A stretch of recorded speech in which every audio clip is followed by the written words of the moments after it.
Hello and welcome to the Readiness Institute Speaker Series. My name is Justin Aglio. I'm the Executive Director of the Readiness Institute.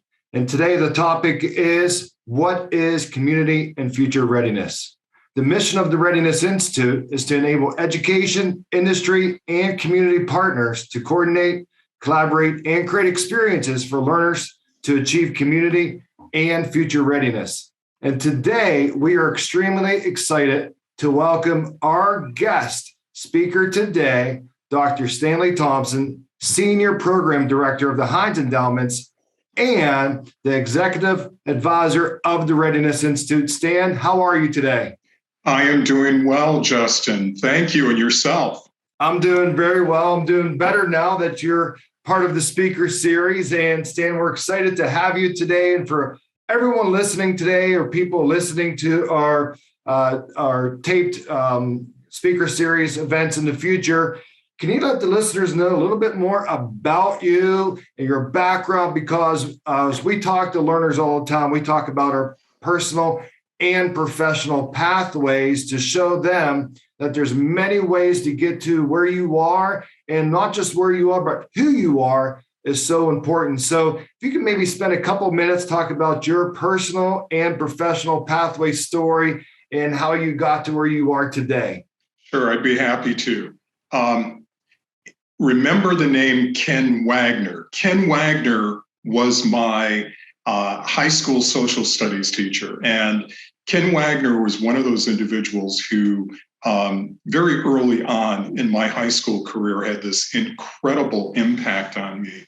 And he's really the reason why I pursued education as a major and an eventual career.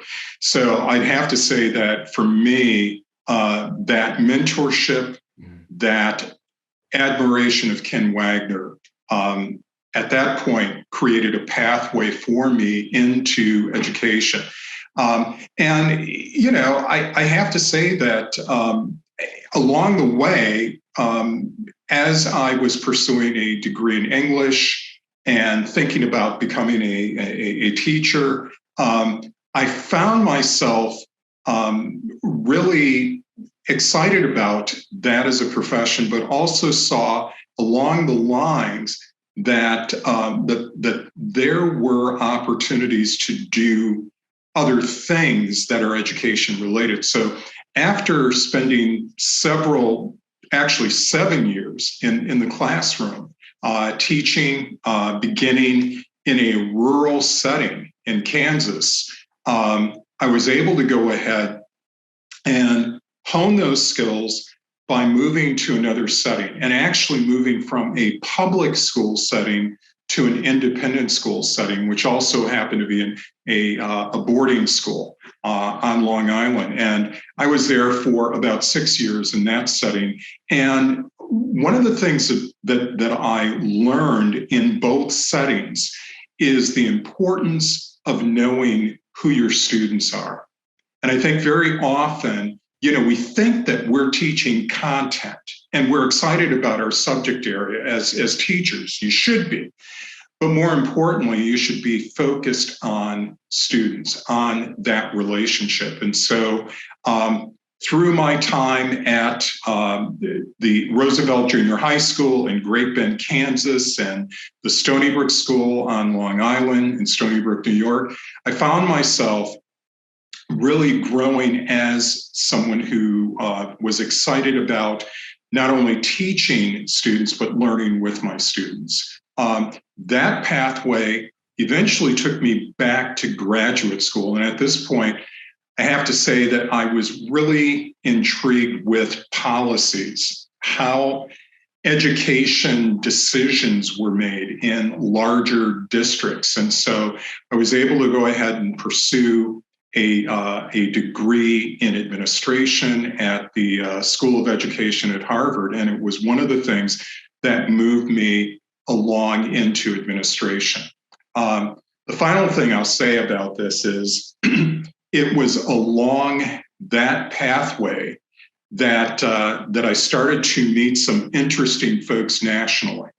and had the opportunity to present at conferences and to be able to be part of a cohort and serve on various not only panels but committees that focused on school reform initiatives, leadership, transformational initiatives, things of that nature. I found myself after several years as a high school principal, I found myself having the opportunity to think a little bit more about this notion of transformation and how schools across the country, especially at the secondary level, might rethink the way that they connect with students and how a very large comprehensive high school could become much more personalized. And I had the opportunity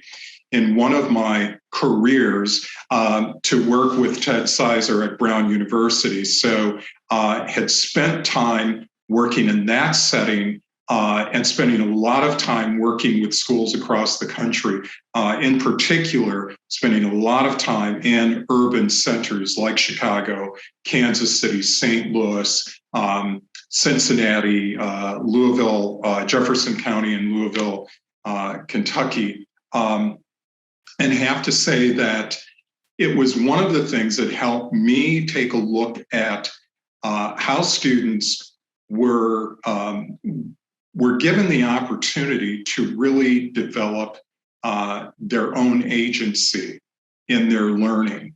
And from that experience, I was able to meet various folks from the foundation community. And little did I know that at some point in my career, I would move along this continuum from education into the world of philanthropy. And for the last 13 years, I have been working at the Heinz Endowments. Now, one of the things that I may say that I think it's important to state here is that I've had this background not only in an urban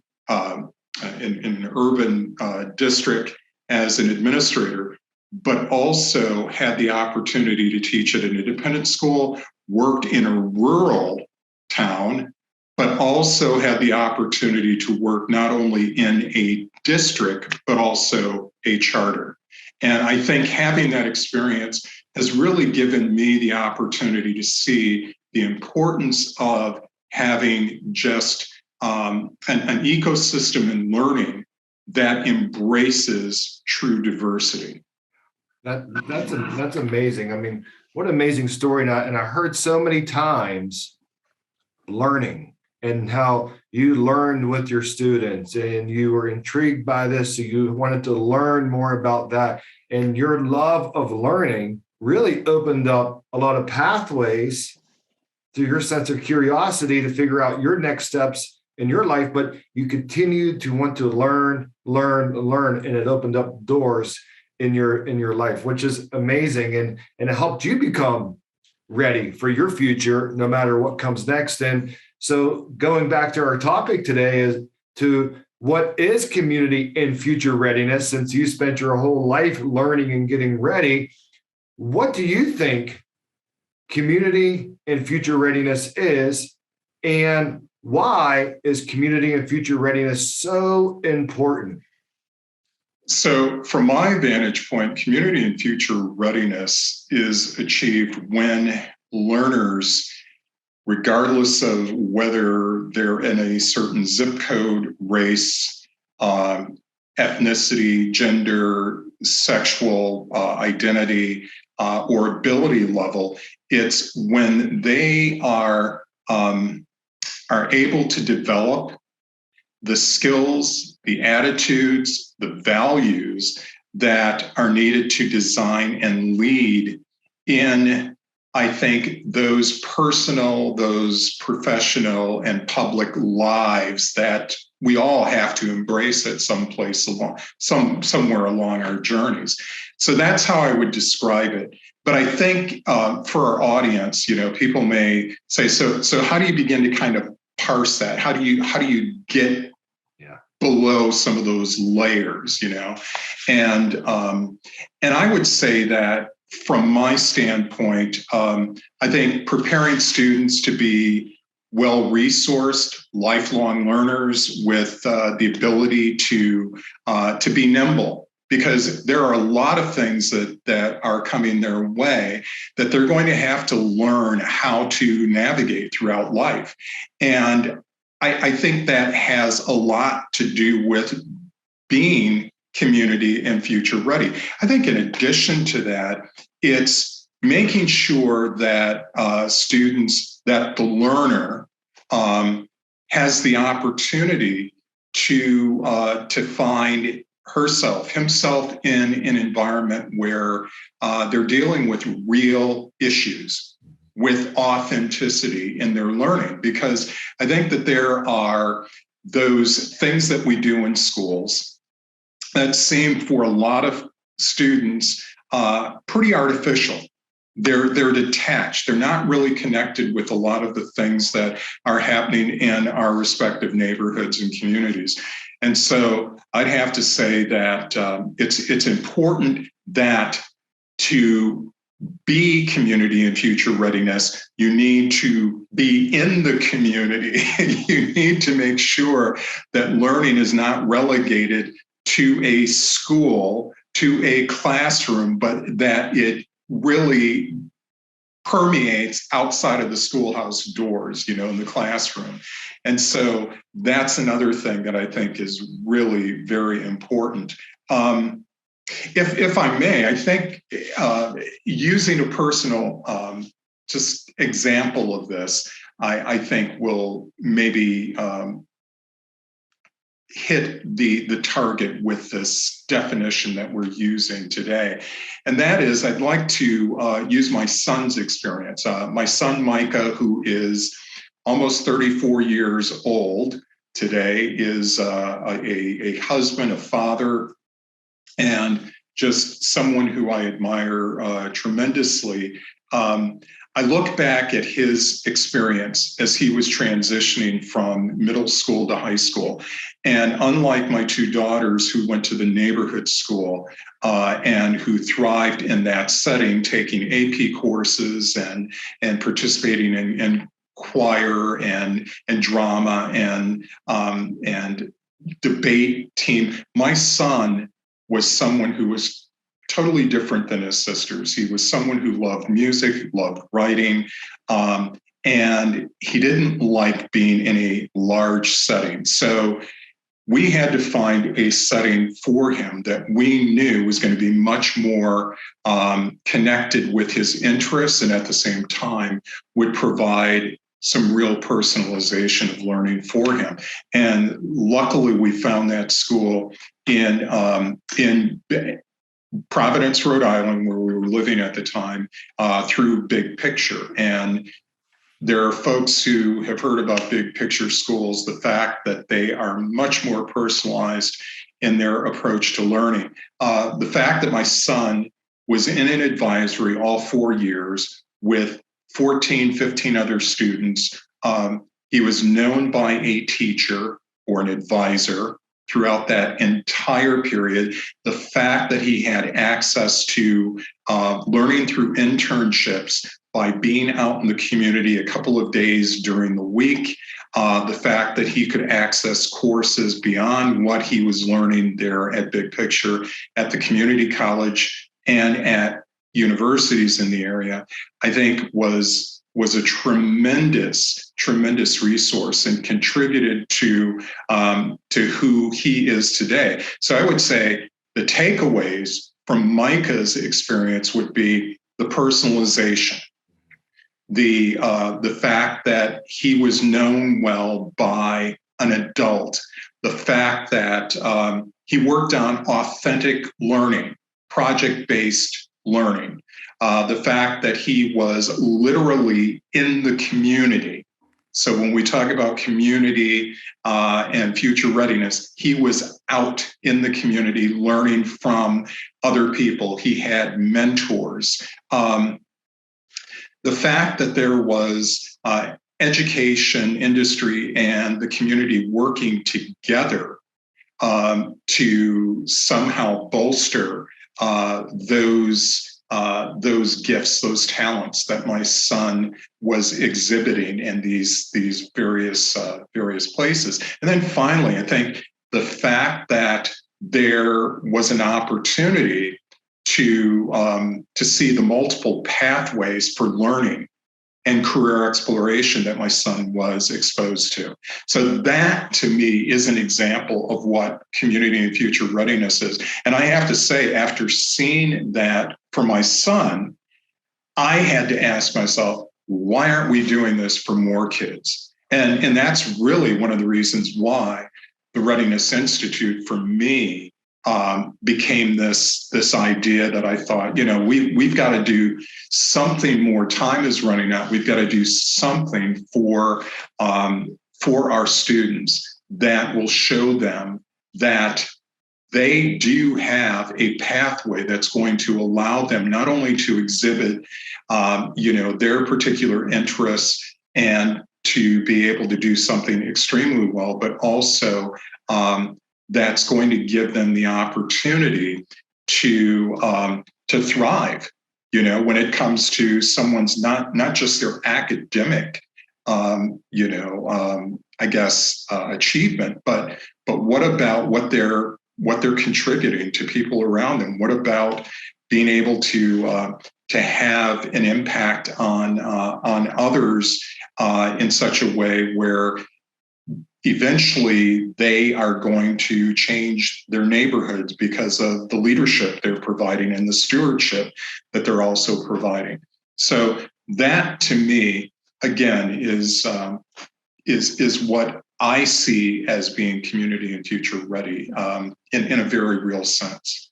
I love the, like you said, real sense, and what a great definition, why it's so important and how it could impact communities, individuals, families. And I love the words you said, personal, public, and in a professional life. Everything you said was just 100% spot on. And, when we think back, you said, remember the name Ken Wagner. I remembered it. And some other names you had a chance to work with and all the different schools. And even, in the role that you're in right now through a foundation, you get to see a lot of great examples of community and future readiness. And I love the fact that you had a chance to share your personal story and seeing community and future readiness in action, not just in the community, but in your house, seeing it from firsthand. But thinking back through your amazing career, are there any examples of community and future readiness, maybe an organization, maybe a classroom, maybe really anything that says, here's a great example of community and future readiness that you witnessed or that you heard of, or that just kind of pops in your mind of a great practice of community and future readiness? Yeah, I mean, so there are a lot of things that I could probably draw from my own. That's a tough question, right? You Experience. 50 of them. Well, it is, but I think there are some things though that that you see along your journey that kind of just jump out at you, and I have to say that something that has stuck with me for a number of years is really a site visit that I did about 7 years ago, and it was out in Denver, Colorado. I had the opportunity to. I was at a conference, and I had an opportunity to do a site visit at a school that I had heard about that was doing some pretty interesting things with giving students the opportunity to design their own learning, but connecting that learning in a very real way with the needs around them in a community. And so I had maybe about a 2-hour site visit at a high school in which as part of the capstone project that seniors were doing, and this was for the entire year, there were seniors who were working on teams. And I remember one team in particular, they were working on a project that dealt with, for those individuals who ski in Colorado, in the mountains, they were kind of doing some problem solving, for lack of a better word, concerning the goggles that the skiers use. There were times in which evidently there were some real issues with visibility, depending on what the weather conditions were, if it was snowing real hard, if it was really sunny and bright, just different things would happen where it could really impact the visibility of skiers. And so these students, they decided what they were going to do to address, to come up with something which was going to be a much more, I guess, technologically fit or appropriate goggle for skiers. They were doing their research and they were going to sit down and design. And they came up with this design for this goggle and for these goggles rather. And I was impressed when I saw the prototype because the way that it was designed, and they had worked with someone in the community, to certainly design this, to fabricate things. It was designed in such a way where it did help with greater visibility, especially in blocking out the sun, but also if it were snowing really hard, and skiers were coming down the mountain, the way that they had designed it, it was able to provide for maximum visibility, regarding those conditions as well. So I talked with the students about how much time was devoted to this. I asked them how they felt, in being part of a team that was doing some problem solving and coming up with really a solution to what they saw as being an issue there, which was very real. Mm-hmm. And they were really excited about it. They felt that they were learning so much through researching, through talking with people in the community and from different companies, and ultimately designing this thing. Fast forward, they turned around and they were able to market their design. Wow. And it was being sold to skiers through retail shops in the area. So to me, I mean, not only are you talking about three things that I think are really important. You had the larger community in which these students had access to. So they were talking with folks in industry, their school, what they were learning in terms of problem solving was important, and what they were learning in math and science and things like that translated to the design that they were using. But they also had a connection with, like I said, industry and the larger community. So you had alignment as part of their learning. You also had authenticity because there was a legitimate problem that they had encountered, and you had agency in which they came up with the solution. They felt empowered to move along with the design that was going to make a difference. And those are the things I think that we should be doing more of. We talk about wanting to engage students in their learning. That's how you do it. Yeah. What an amazing story. And I love the fact that you pulled out those key findings at the end. I also heard teamwork, research, right? Like you had to go research. How many times do we as adults and kids start researching something online? We don't know the answer. We don't call someone anymore or go to the encyclopedia. The research is at our fingertips and trying to figure out what's in networking, calling people. I mean, all of those skills can translate, like you said, to really any transition of life, jobs, community, working in a community at a community center, things like that, finding everything.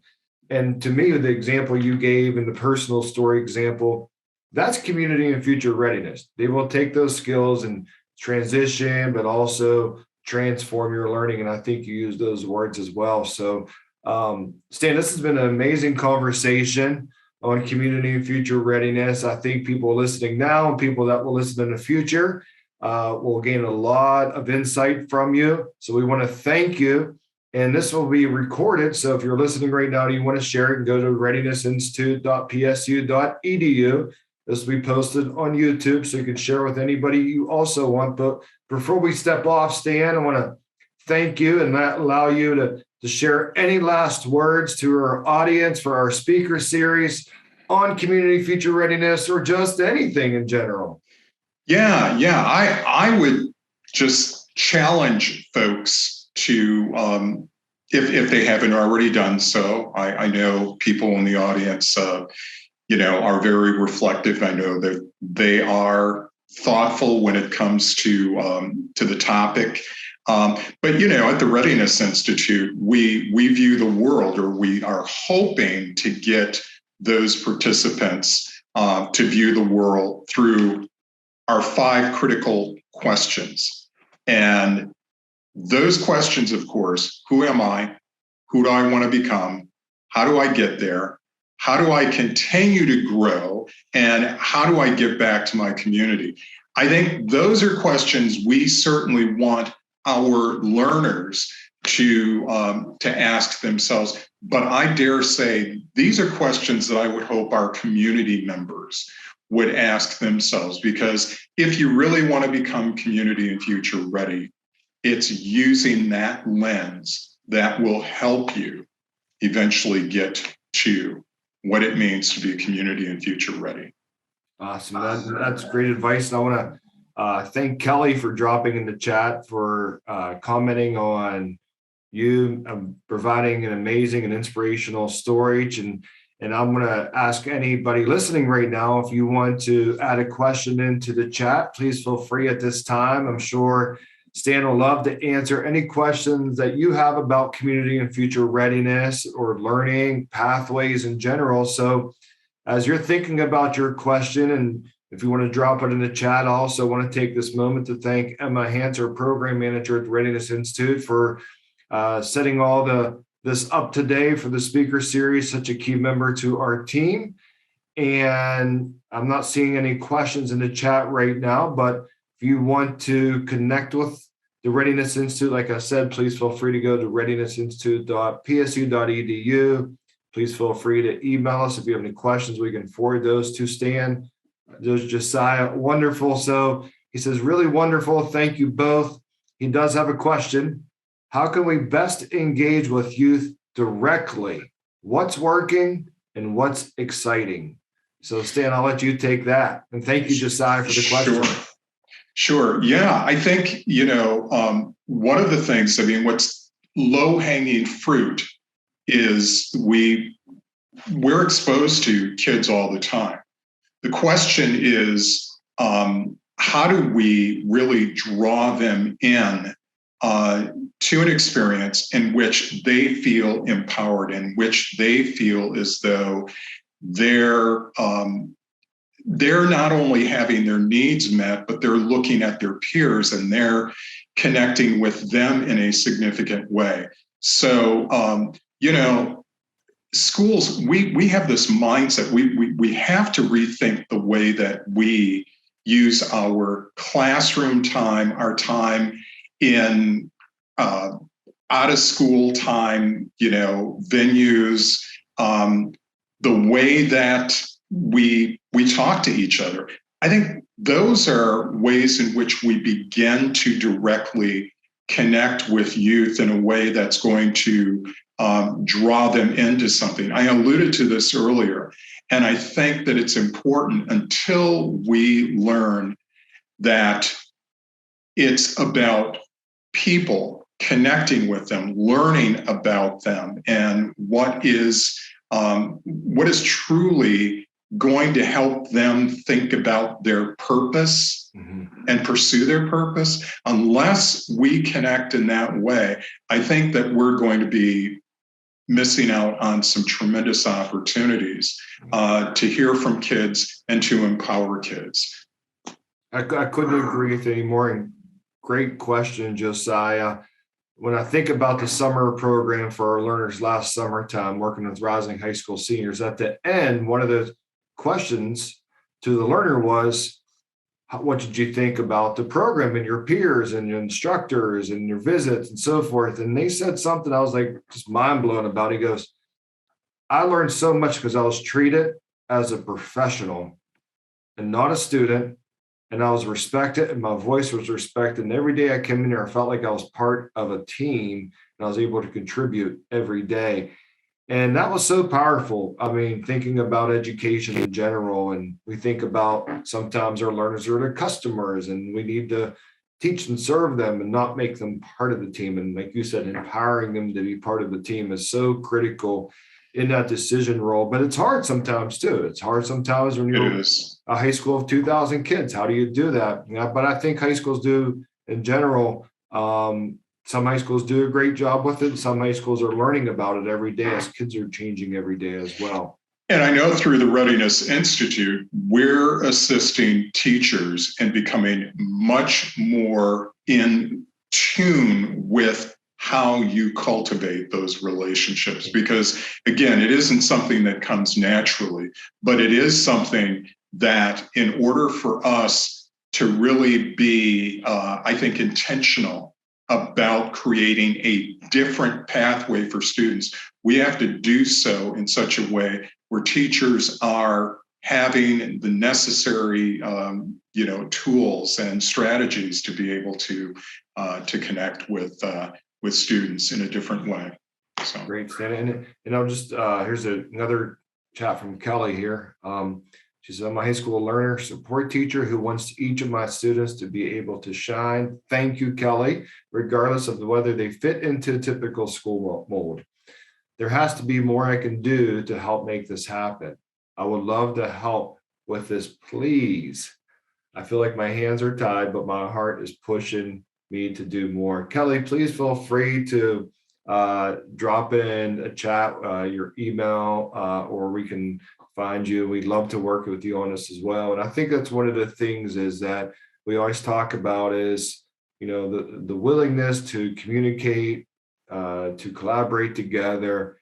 And no, there's never a perfect solution. The only solution is to continue to work with us every single day and never stop working at this. And a great example in our chats also Josiah and the work that he does around the region of Pittsburgh. I know he works on this every single day too. So thank you, Josiah. And Kelly, please feel free to, there you go. Perfect. Awesome. And we're going to go ahead and get in contact with you. Love to assist you any way possible to do this. But Stan, I want to thank you so much for being an inspiration, like Kelly and Josiah said, for leading this work, doing this work for so many years, but also continuing to do this work. And like you said, continue to challenge what should be done in schools. So thank you so much. If you want to connect with Stan, what's a great way for people to connect with you if they want to reach out and talk to you and learn more with you? Via email, sthompson@hines.org. sthompson@hines.org. So go ahead and write that down, or you can Google Stan Thompson Hines too. And I'm sure there's a lot of ways for emails to contact him there. We'd like to thank you for your time, your precious time, and what a great speaker series on what is community and future readiness. For everyone listening today, Emma dropped Stan's email in the chat. So there you go, Kelly and Josiah, and anybody listening. And this will be available via YouTube on Penn State Outreach's YouTube account or at the readinessinstitute.psu.edu. We'll also post a video probably tomorrow or next week at the latest. So Stan, thank you for your time. Thank you everyone listening for your time and tuning out. We know your time's precious, so we thank you for your time as well. And everyone have a great day and keep moving forward, everyone. Thank you.